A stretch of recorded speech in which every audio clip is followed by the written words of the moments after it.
오늘 우리에게 주시는 하나님의 말씀은 디모데전서 6장 5절에서 11절과 17절에서 19절 말씀입니다. 페이지로는 341페이지가 되겠습니다. 먼저 5절에서 11절 말씀입니다. 마음이 부패하여지고 진리를 잃어버려 경건을 이익의 방도로 생각하는 자들의 다툼이 일어나느니라. 그러나 자족하는 마음이 있으면 경건은 큰 유익이 되느니라. 우리가 이 세상에 아무것도 가지고 온 것이 없음에 또한 아무것도 가지고 가지 못하리니 우리가 먹을 것과 입을 것이 있은즉 족한 줄로 알 것이니라. 보하려 하는 자들은 시험과 올무와 여러 가지 어리석고 해로운 욕심에 떨어지나니 곧 사람으로 파멸과 멸망에 빠지게 하는 것이니라. 돈을 사랑함이 일만하게 뿌리가 되나니 이것을 탐내는 자들은 미혹을 받아 믿음에서 떠나 많은 근심으로써 자기를 찔렀도다. 오직 너 하나님의 사람아, 이것들을 피하고 의와 경건과 믿음과 사랑과 인내와 온유를 따르며. 다음은 17절에서 19절 말씀이 되겠습니다. 내가 이 세대에서 부한 자들을 명하여 마음을 높이지 말고 정함이 없는 재물에 소망을 두지 말고 오직 우리에게 모든 것을 후히 주사 누리게 하시는 하나님께 두며 선을 행하고 선한 사업을 많이 하고 나누어 주기를 좋아하며 너그러운 자가 되게 하라. 이것이 장래에 자기를 위하여 좋은 터를 쌓아 참된 생명을 취하는 것이니라. 이 말씀은 살아계신 하나님의 말씀입니다. 아멘. 돈의 위력 2 말씀 잘합니다. 제가 이거 제목을 정해놓고도 굉장히 부담이 됩니다. 돈처럼 프라이빗한 게 없습니다. 우리는 특별히 미국에 살면서요, 돈이 굉장히 세이크릿합니다. 주님과 하나님의 이름은 막 사용하는 문화 속에 저희들이 사용하고 있죠. 욕할 때도 사용하고 막 그렇습니다. 그런데 자기가 월급 얼마나 받는지는 웬만하면 얘기하지 않으려고 그럽니다. 자기 월급이 얼마인지 얘기하는 사람은 내가 믿을 수 있는 몇몇 사람들 위에는 없습니다. 그런 의미에서 회계사님들은 상당히 축복받은 거예요. 남의 그 비밀과 신성한 것을 알 수 있으니까 그렇습니다. 돈이 그만큼 중요합니다. 돈에 대해서 어떤 생각을 가지고 있느냐, 돈에 대해서 어떠한 마음 자세를 가지고 쓰느냐, 돈 문제 때문에 모든 것들이 좌우되게 되는 일들이 참 많이 있습니다. 돈의 유통의 법칙을 보면 그 사람의 사람됨을 알 수 있습니다. 돈을 어떻게 사용하는 사람이냐, 그 사람을 보면 어떤 자세로 사는 사람인지, 그 사람이 누군지 속마음을 알 수 있습니다. 돈은 그러므로 지난주에도 말씀 나눴습니다만 굉장히 그 엄청난 파워를 가지고 있는 것이 돈입니다. 우리가 사용하지만 이 돈이라고 하는 것이 우리의 또한 사람됨을 결정하는 것이기 때문에 매우 돈이 중요한 문제다, 이렇게 볼 수 있습니다. 오늘 제가 나누고자 하는 말씀은 이것입니다. 자기 삶 속의 인생의 목적을 주님 앞에서 확실히 하지 아니하면 이 세상의 풍조는 돈의 흐름에 의해서 결정되기 때문에 우리가 돈을 사용하는 주체라 생각을 하지만 결국에는 이 돈의 흐름, 세상의 흐름에 흔들려 결국에는 내 인생을 낭비할 수밖에 없다라고 하는 이야기입니다. 결코 우리는 돈이 전부라고 생각하지 않습니다. 우리는 돈을 충분히 관리할 수 있다고 생각합니다. 우리는 돈보다 중요한 것이 있음을 믿습니다. 그리고 우리는 돈을 관리할 수 있는 충분한 능력과 계획이 있다고 생각합니다. 그러나 성경에 나타난 많은 이야기들을 보면 확실히 인생의 목적을 돈보다 더 강한 하나님께 두지 아니하면 돈을 이길 것들은 참 없다라고 하는 것들을 오늘 말씀들이 나눠주게 되는 것을 볼 수가 있습니다. 오히려 이 돈에 대하여 오늘 성경 말씀 읽었습니다만 돈을 사랑하고 이것 위엔 뭐가 있겠느냐 생각하며 돈을 최고의 우선순위로 두는 삶을 살게 되는 순간 돈을 사랑하는 것이 만악의 근원이라고 하였지 않습니까? 돈에 끌려다니고 이것밖에 없지 않느냐, 이것이 다다라고 생각하는 한 우리는 어느새 감정적으로, 관계에 있어서 영적으로, 실존적으로 파산하게 되는 지경에 이르게 되는 것입니다. 솔로몬에 대한 이야기를 나누고자 합니다.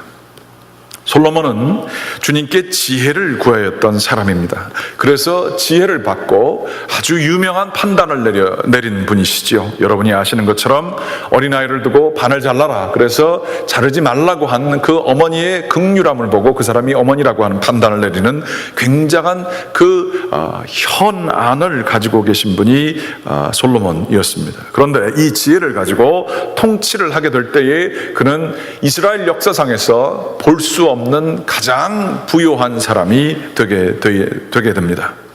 솔로몬은 통치하는 그 초반기에는 상당히 열심히 살았고 하나님 앞에서 살았습니다. 그는 초반기에 주님께 성전을, 이스라엘 역사상 처음으로 붙박이 성전을, 아름다운 성전을 바친 사람이었습니다. 그리고 이 성전은 400년 동안 유지가 되었습니다. 제가 내일 성지순례를 갑니다. 그 솔로몬의 성전, 그게 어느 정도 있는지 모르지만 통곡의 벽도 보고 이러한 것들을 보면서 그 유적지를 보게 되는데요. 이 솔로몬은 이렇게 하나님 앞에서 가장 중요한 성전을 짓는 사명을 초반기에는 잘 감당하게 됩니다.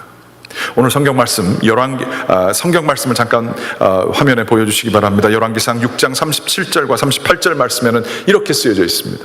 솔로몬의 통치 넷째 해 12월에 여호와의 성전의 기초를 쌓았고 11째 해 볼월 곧 8째 달에 그 설계와 식양대로 성전 건축이 다 끝났으니 솔로몬이 7년 동안 성전을 건축하였더라.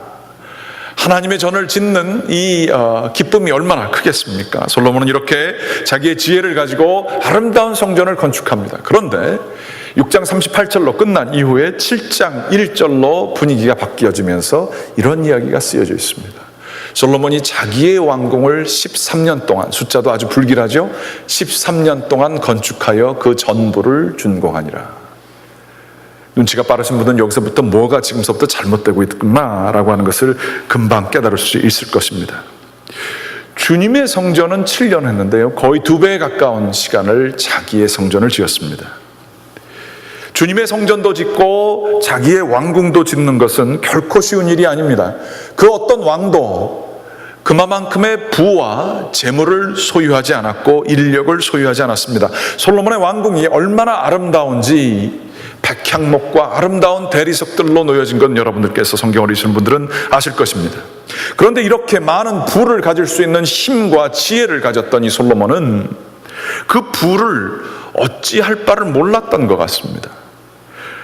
우선 순위는 맞았습니다. 하나님의 성전 먼저 짓고요, 그 다음에 자기를 집을 졌습니다. 그런데 계속 늘어나는 자기의 능력과 권세와 이 모든 것들이 이 사람의 눈을 가리는 것이 아닌가.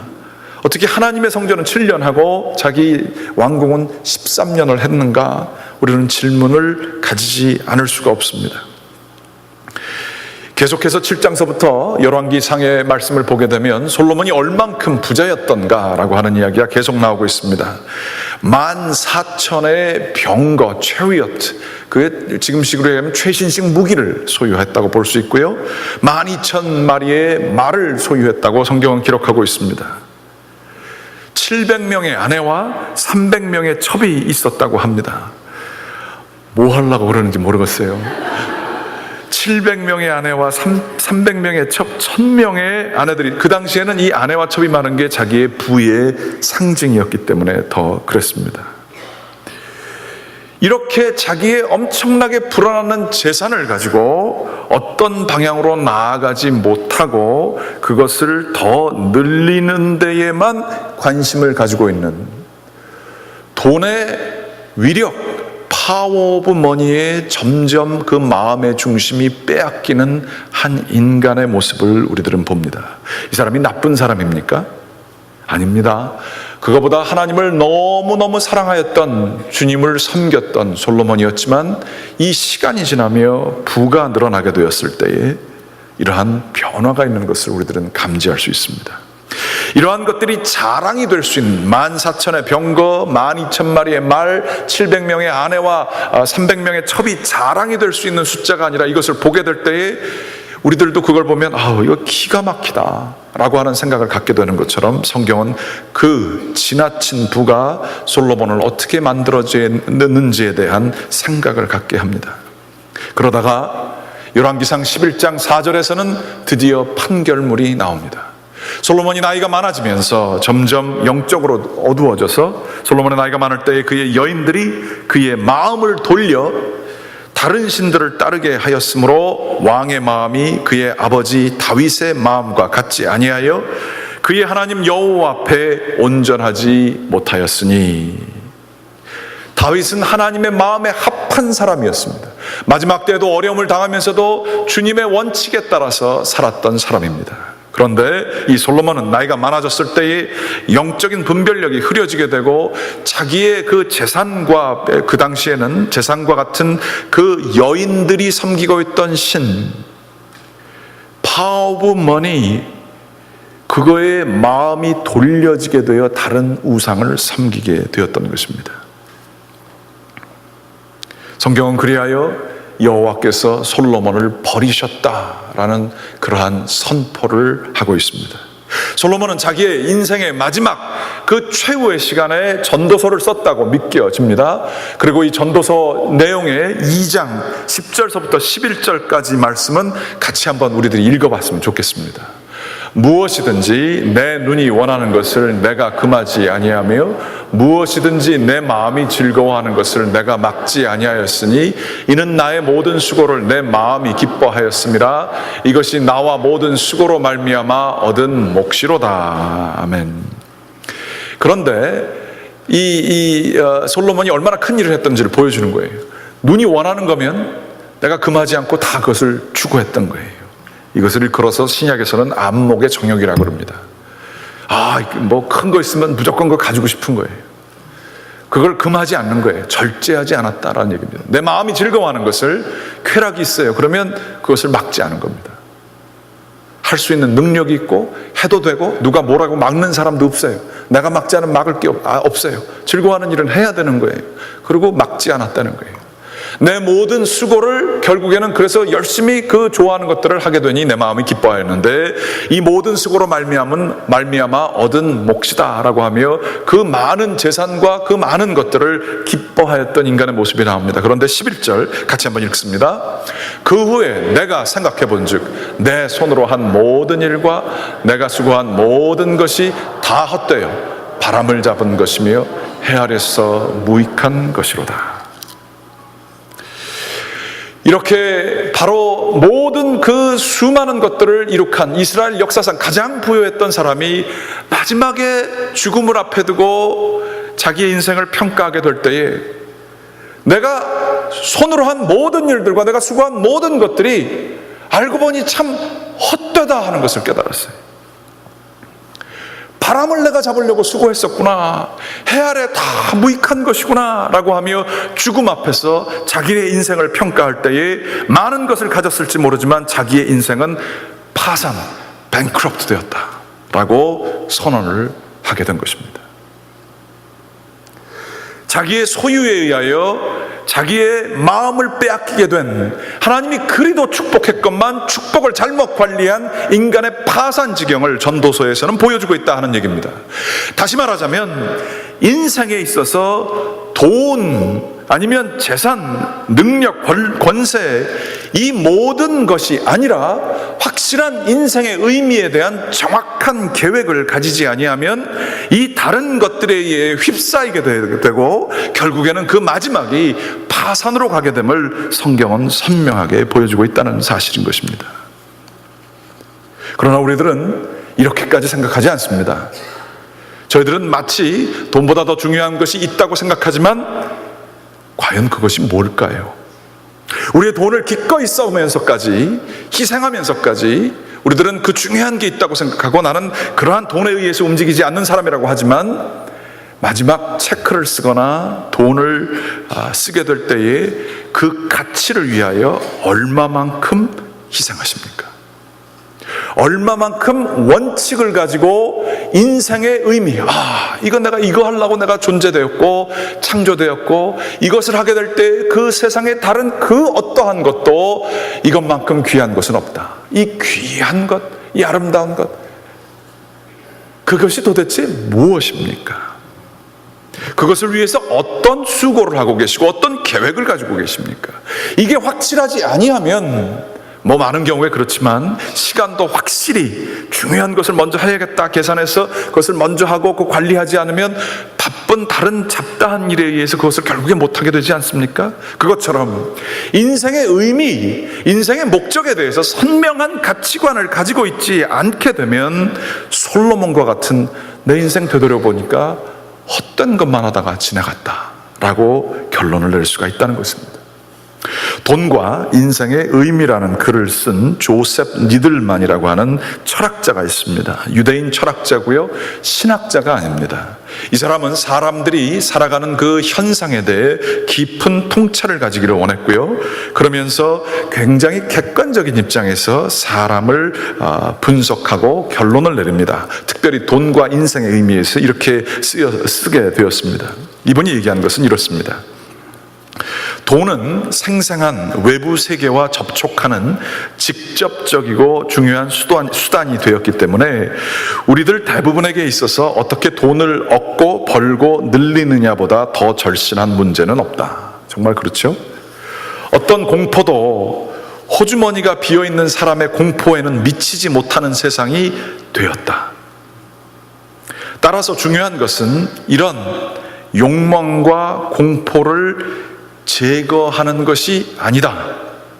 겉보기에 엄청난 현실성을 무기 삼은 돈의 전횡에 맞서기 위해서는 무엇보다도 돈에 대한 우리의 관심만큼이나 강하고 절실할 수 있는 내면의 체험을 발굴하는 것이다. 이분이 그렇게 책에 쓰였습니다.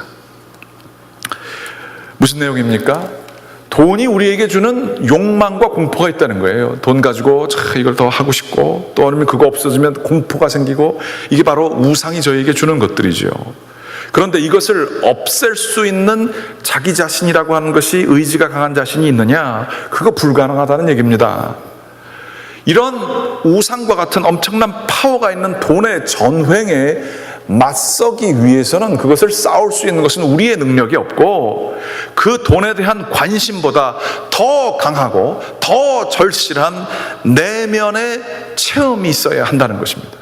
즉 인생의 의미와 목적, 이것에 대해서 확실한 체험과 확실한 확신을 가지고 자기의 삶을 개발하지 아니하면 휩싸여 간다는 거예요. 파워 오브 머니에 우리가 다 노예가 될 가능성들이 있다는 거예요. 그러면서 이분이 이 책을 쓰고 한참 후에 인터뷰를 많이 받았던 모양입니다. 그러면서 그분이 얘기하시기를, 자신의 돈과 인생의 의미라는 이 책을 한두 마디로 요약하라는 그러한 도전을 많이 받았나 본데요, 그분이 그렇게 얘기했습니다. 내 책의 모든 결말은 이것이다. 우리 사람은 나누기 위해 지어졌다. 더 극단적으로 말하자면 우리는 우리 자신보다 더 큰, 우리의 자신의 쾌락보다 더 큰 것을 섬기기 위해서 지어졌다라고 얘기를 했습니다. 우리 자신보다 더 크고 우리 자신의 쾌락보다 더 좋은 것, 더 큰 것을 섬길 때에 우리는 우리의 지어진 인생의 참된 목적과 의미를 발견하게 된다는 것이죠.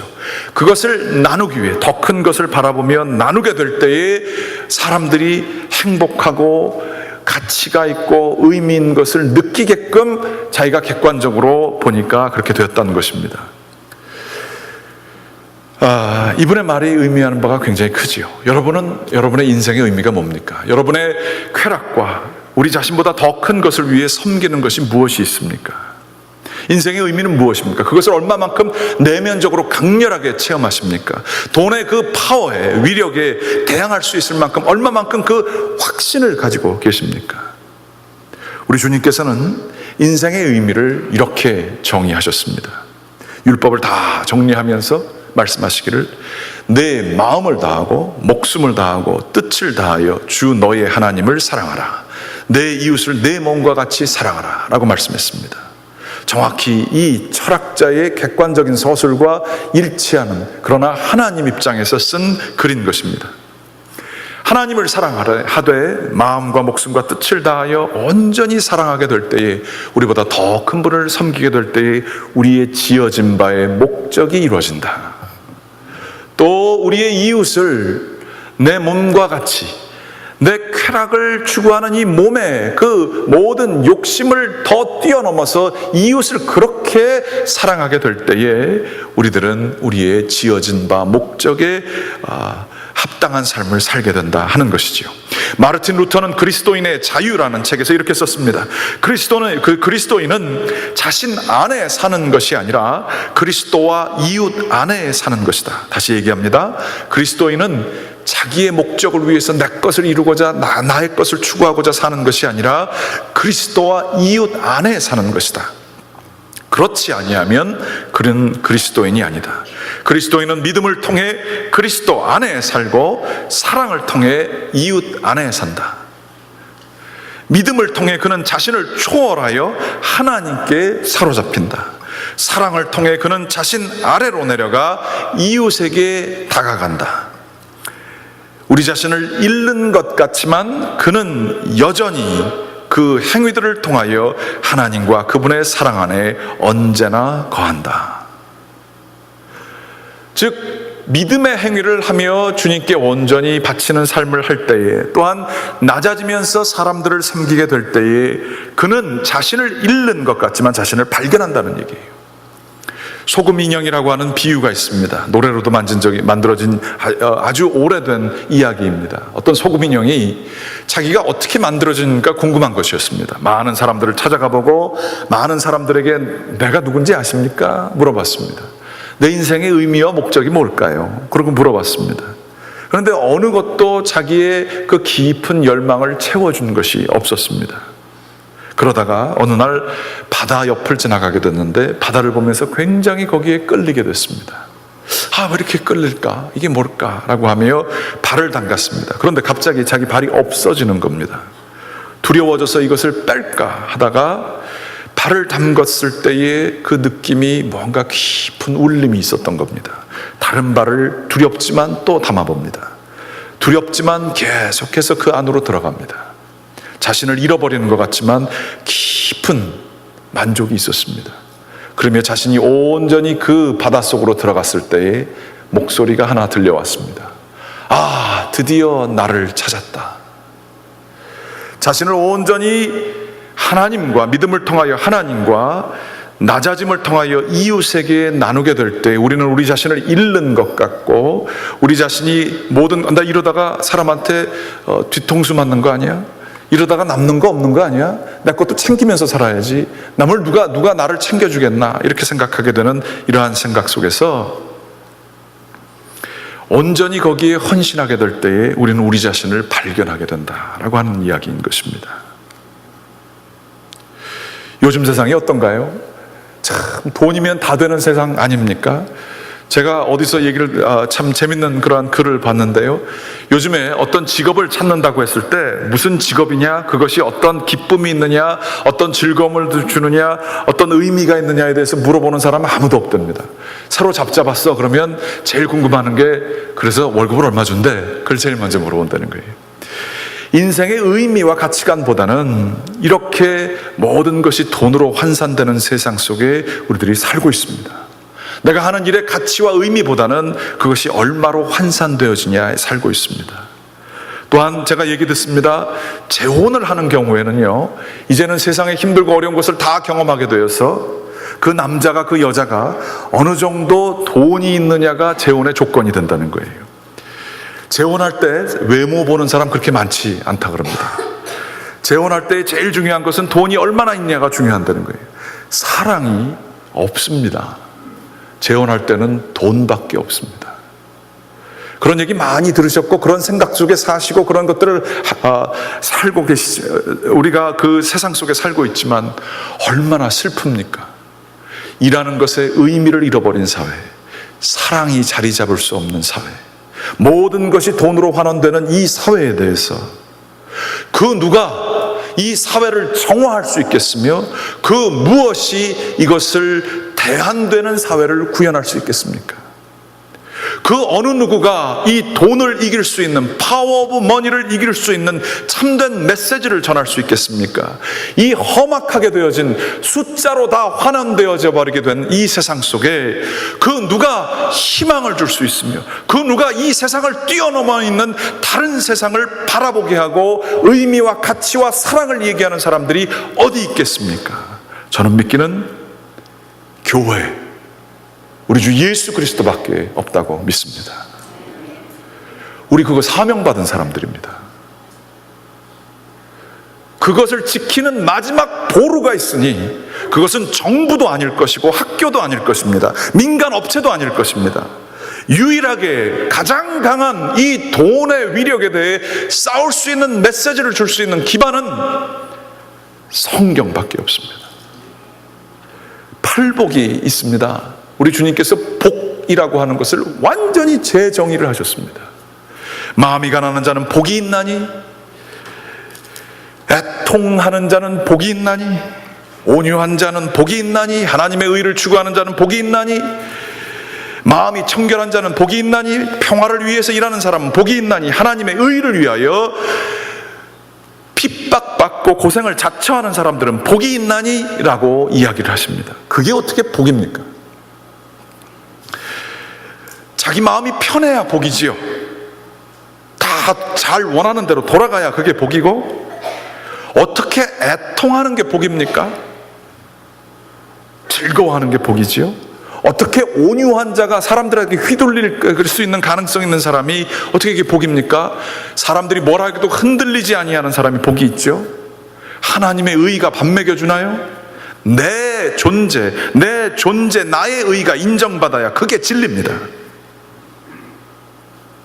진리는 내가 소유하고 있습니다. 절대 다른 사람 아니면 하나님의 의가 중요하지 않습니다. 마음이 청결한 게 어떻게 복이 되나요? 여러 가지 마음을 이렇게 두 가를 쓰라도 청결한 게 아니라 복잡하더라도 내 이익을 주는 것이 복이 있는 거죠. 그게 지혜라고 우리는 생각합니다. 평화를 위해서 복이 있는 게 뭡니까? 내가 왜 내 것만 지키면 되지? 남의 평화까지, 관계까지 신경을 씁니까? 내가 살아남아야죠. 왜 평화를 위해서 수고합니까? 그게 복입니까? 속된 말로 오지랖이 넓은 거죠. 왜 평화를 위해서 수고합니까? 그냥 알아서들 하겠죠. 하나님을 위해서, 하나님의 의를 위해서 핍박을 받는다고요? 왜 그런 바보 같은 짓을 합니까? 하나님의 의가 뭐가 그렇게 중요합니까? 하나님이 알아서 하시겠죠. 내 먹고 살기도 바쁜데 그걸 위해서 핍박을 받아요? 있는 거 남는 거 좀 주는 건 몰라도 핍박은 우리가 복이라고 생각하지 않습니다. 그러나 예수 그리스도는 이 말씀을 하십니다. 이것을 복이라고 생각하게 될 때 하나님 나라를 바라보게 될 것이다. 하나님 나라에 들어가게 될 것이다. 위로를 받을 것이다 말씀하십니다. 필립 얀시라고 하는 분은 이렇게 얘기합니다.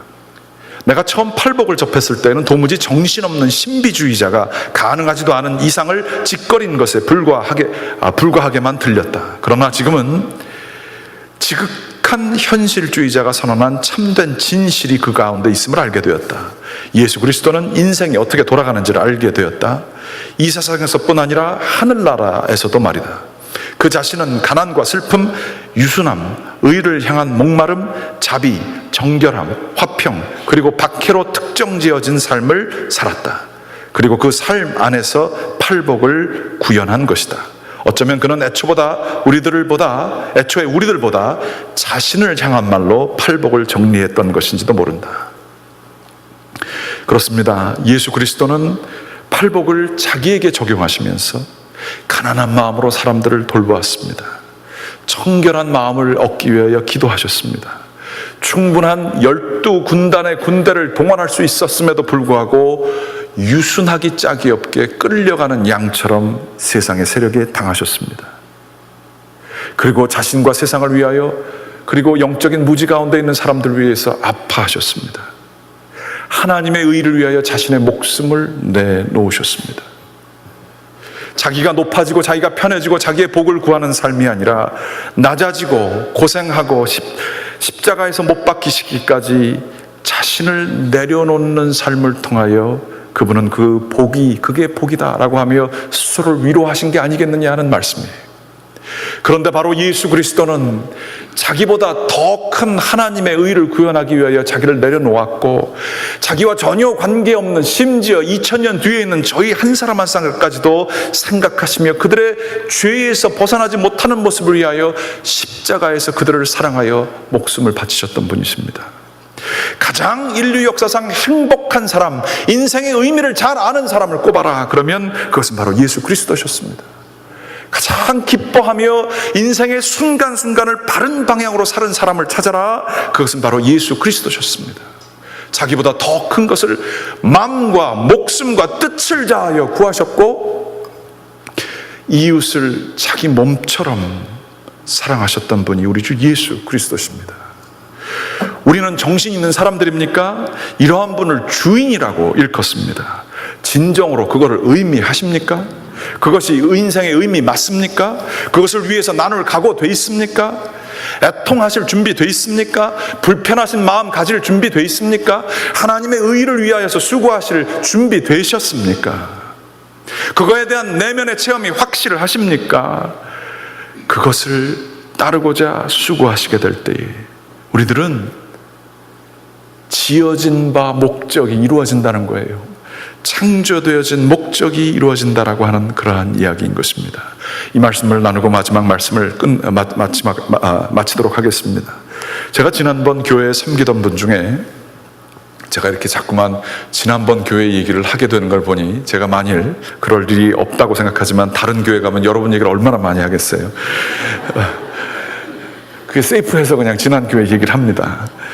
한 60 중반 정도 되신 분이 계셨어요. AT&T에서 아주 매니저로서도 굉장히 탑 포지션에 계셨던 분인데 일찍 은퇴하시고요.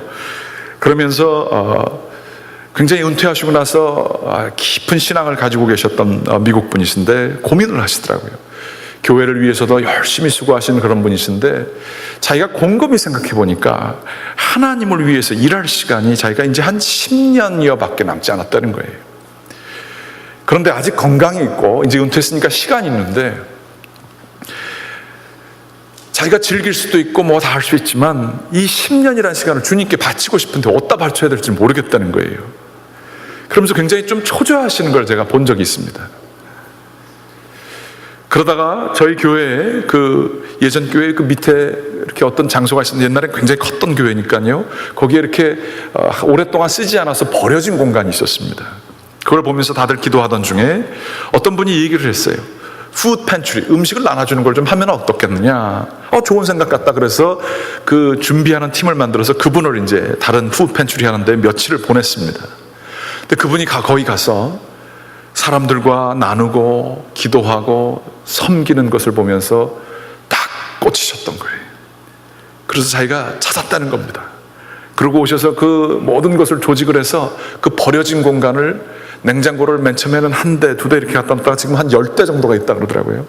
그리고 그것을 조직해서 동네 모든 교회를 찾아가고 보이스카우트, 걸스카우트하고 만나는 그런 어떤 로타리 클럽이나 이런 것들을 다 연락을 해서 그 동네에 푸드팬트리를 만들었어요. 맨 처음에 시작할 때는 한 4, 50명 이렇게 오더라고요. 4, 50가정 오더라고요. 한 60가정까지 제가 오는 것까지 보고 갔습니다. 지금은 한 120가정 정도가 regularly, 아주 그냥 규칙적으로 이렇게 온다는 거예요.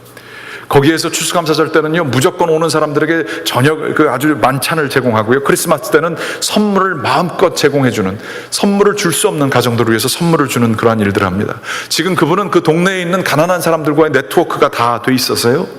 제가 농담 삼아 그랬습니다. 시장에 나가라, 시장에.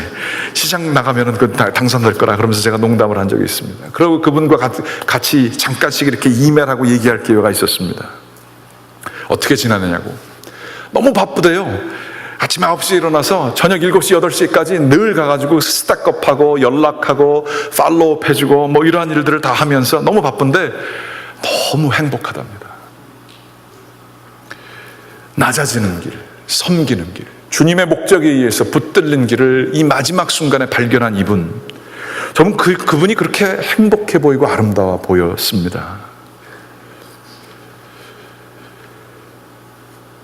여러분들은 어떠한 것을 위해서 수고하고 계십니까?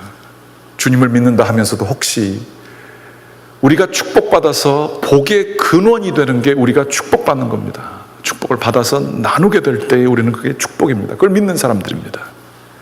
그런데 여전히 더 가지고 더 많이 소유하는 것에 우리의 인생을 허비하고 있지는 않은가요? 아직도 이 내면의 체험이 확실하지 않아서 예수 그리스도를 믿는다고 하면서도 주머니가 회개하지 못한 삶을 살고 계시진 않은가요? 주님 앞에 헌신하며 더 섬기고 나누는 것이 기쁨이 되는 것이 참된 그리스도인이 나가야 될 길인데, 우리들은 주님께 바치는 것조차 어떻게 하면 조금씩 내 것을 쓰고 남는 부분을 드릴까라고 하는 커트라인 멘탈리티에 우리들이 잡혀있지는 않은가요? 손해보지 않을 만큼만 하고 부끄럽지 않을 만큼만 섬기려고 하는 저희들의 모습이 있지 않나요? 그리스도를 따른다고 하는 것이 진심입니까? 인생의 의미를 주님께 두고 산다는 것이 참된 저희들의 확신입니까? 성령님께서 우리를 붙들어 주시게 되고 이 그리스도를 더욱더 깊이 인격적으로 알게 되면 우리들이 그런 삶을 살 수 있을 것입니다. 우리 능력으로 안 됩니다. 기도해야 되고 깊이 묵상해야 하고 자기의 삶을 기도로서 되돌이켜 봐야 하고 정말로 인생의 의미가 그것이 맞는지 확인해 봐야 하고 말씀을 많이 알아봐야 되고 또 직접 섬기면서 기쁨을 확인해 봐야 하고 그리고 그 참된 의미를 추구하기 위해서 수고하는 사람만이 이 의미, 그리스도를 따르는 길을 갈 수가 있을 것입니다. 여러분, 그리스도를 따른다고 했을 때에 겉으로 허망하게 종교 행위로서 우리들이 그리스도를 따르지 않게 되기를 원합니다.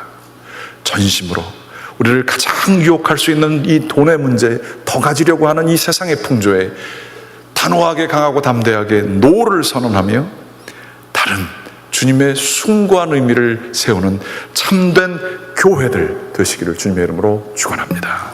기도하시겠습니다. 주님 감사합니다.